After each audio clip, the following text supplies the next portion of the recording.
और फिक्र में अब सबके लिए एक ऐसा दुख जिसे इस वक्त देश के हमारे करोड़ों फैंस महसूस कर रहे हैं। ये वो लोग हैं जो अपनी मेहनत की कमाई को किसी न किसी माध्यम से शेयर बाजार में निवेश करते हैं। हर महीने के खर्च से बचाकर म्यूचुअल फंड में एसआईपी करते हैं कि अच्छा रिटर्न मिलेगा, लेकिन रिटर्न बढ़ने के बजाय उनका दुख बढ़ता जा रहा है।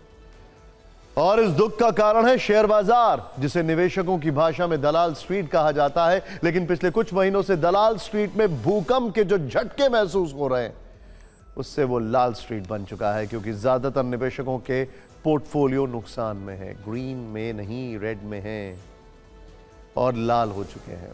वैसे हमारे कई दर्शक सोच रहे होंगे कि उन्होंने न कोई शेयर खरीदा है, न खरीदने की तैयारी कर रहे हैं, इसलिए इस खबर का उनसे क्या कनेक्शन है।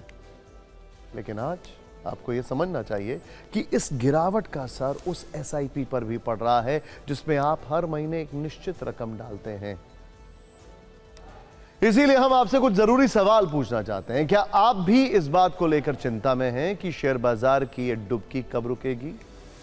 क्या शेयर बाजार की डुबकी में आपका म्यूचुअल फंड भी डूब रहा है? कहीं लहू लुहान शेयर बाजार में आपका एसआईपी पोर्टफोलियो भी खतरे के लाल निशान पर तो नहीं है? सोचिए जरा। और ये सब देखकर क्या आपके मन में भी गिरते शेयर मार्केट में एसआईपी बंद करने का ख्याल आ रहा है?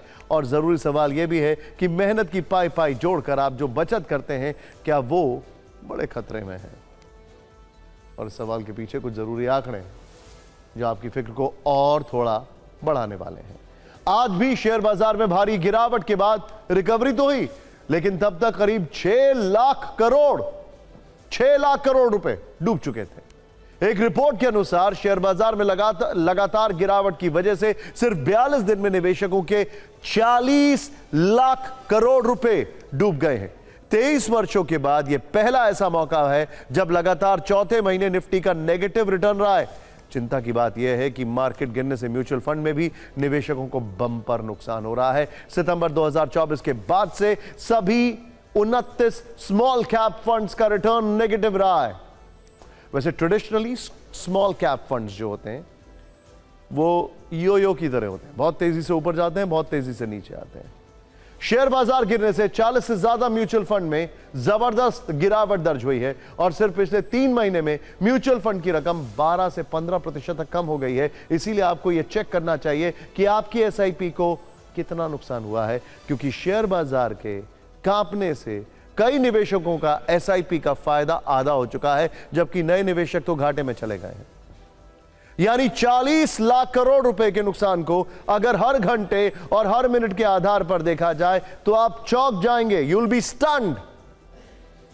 इन 42 दिनों में शेयर बाजार में करीब 262 घंटे तक कारोबार हुआ है। इस हिसाब से हर घंटे निवेशकों को करीब 15,238 करोड़ रुपए का नुकसान। आई रिपीट, इस हिसाब से हर घंटे निवेशकों को 15,238 करोड़ रुपए का नुकसान हुआ है, जबकि हर एक मिनट में 254 करोड़ रुपए डूब गए हैं। और शायद आपको इस बात की जानकारी ना हो कि 40 लाख करोड़ रुपए के नुकसान की रकम भारत के केंद्रीय बजट के 83% हिस्से के बराबर है। सबसे ज्यादा चिंता की बात क्या है? कहा जा रहा था स्टॉक मार्केट में जो एफआईआईज हैं, फॉरेन इंस्टीट्यूशनल इन्वेस्टर्स हैं, वो ऑलरेडी पैसा खींच रहे हैं भारतीय स्टॉक मार्केट से। तो स्टॉक मार्केट को रन कर रहे थे डोमेस्टिक इन्वेस्टर्स जिनकी एसआईपीज चलती हैं। अब उनका भी नुकसान हो रहा है। आमतौर पर शेयर बाजार खबरों और सेंटिमेंट्स के आधार पर चलता है, इसीलिए वर्ष 2025 में ऐसे कई मौके आए जब निवेशकों को कुछ ऐसे शुभ संकेत मिले कि ये गिरावट जो है रुकेगी, लेकिन कोई भी शुभ समाचार शेयर बाजार के लिए काम नहीं कर रहा है।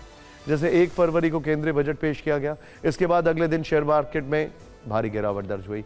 बजट में सरकार ने आम आदमी को राहत देने के लिए इनकम टैक्स की छूट का ऐलान किया, लेकिन इसका भी पॉजिटिव असर शेयर बाजार पर नहीं हुआ। इसके बाद रिजर्व बैंक की ओर से रेपो रेट में कटौती की गई, लेकिन शेयर मार्केट गिरता चला गया।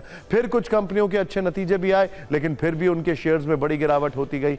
यानी कोई भी पॉजिटिव खबर शेयर बाजार को नहीं संभाल पा रही है।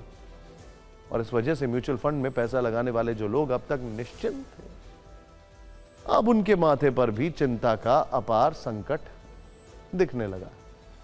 लेकिन उन्हें इस स्थिति में क्या करना चाहिए, हम आपको इसके सूत्र भी बताने वाले हैं जो एक्सपर्ट्स के साथ हुई बातचीत से निकले हैं।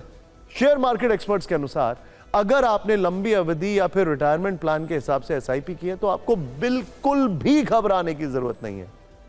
आप इस गिरावट में भी अपनी एसआईपी को जारी रख सकते हैं, क्योंकि आप देखिए जब मार्केट गिरेगा तो आप उतने ही पैसों में ज्यादा यूनिट्स खरीद पाएंगे, यह भी तो एक फैक्ट है। खैर, कुछ एक्सपर्ट्स का यह भी मानना है कि गिरावट में निवेश बढ़ाने का भी मौका है, क्योंकि गिरते बाजार में आपको उसी रकम में ज्यादा यूनिट मिल पाएंगे।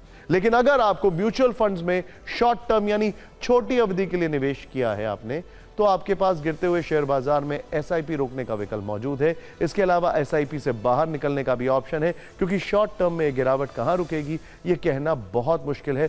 इसीलिए स्टॉक मार्केट में एक वर्ड है, उस वर्ड को कहते हैं कट योर लॉसेस, यानी जहां पर लॉस हुआ उसको कट करके एग्जिट करो, ज्यादा नीचे मत झुको वरना बर्बाद हो जाओगे, ऐसा कहा जाता है।